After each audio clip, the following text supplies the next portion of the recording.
Kuba nje ngisokukhulu ukubonga umeya wesifunda sezululelo ukhansela Khumalo ngesipho esihle asiphe sona udaba lwamanzi bakulusini nathi sineminye imikhandlu engenawo amanzi kahle ngakho-ke kubalulekile ukuba kube khona i-intervention eyenziwayo. Siyabonga kuleyo ukuba asenzele sipho akhona ama-truck vele kade ekhona asezululelo abephakela kakhulu ey'ndaweni kodwa isikhalo lesi sikhulu nenginethemba elikhulu ukuthi sisizoya kuyasincipha isikhalo salokho. Yes, ngiyaqonda ngeke nele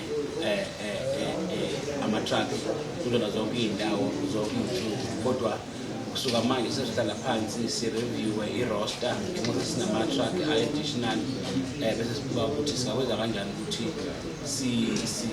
siwasebenzise ukuze ngempela kuhlomule abantu. Ngiyabonga nje nangemiyalezo umeya awushilo kubashayeli kakhulu ukuthi basebenze ngendlela yokuthanda abantu bese bephatha kahle nalama-truck.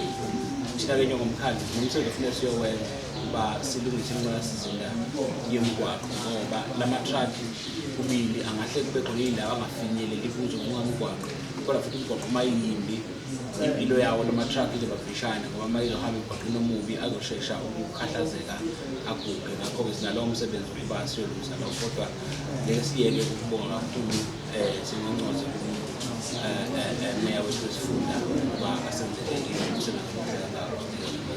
Yes, mhlawumbe kuqala nje nomphakathi awungaba-corrupt o-driver ngoba kukhona ukukhuluma la ukuthi kuthi kunama-truck kahulumeni letha amanzi kodwa kube khona abantu abawakhokhelayo lawo manzi.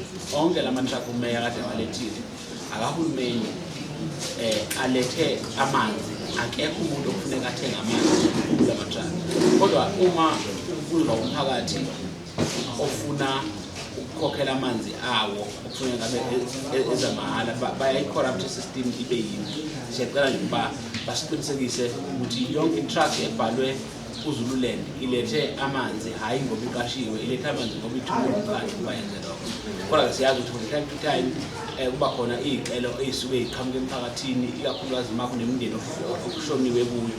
Kubonakala i-truck isiza emphakathini kungesiyo usuku lwayo, isuke ize ngenxa yaleso sicelo. Kodwa nje siyacela umphakathi through ama-councillors uzokwazi nje ukuthi ama-truck afika nini, ama-roster azoba open to public, wonke umuntu alindele ama-water tank azoba usuku olufanele endaweni yawo. Siyabonga kakhulu.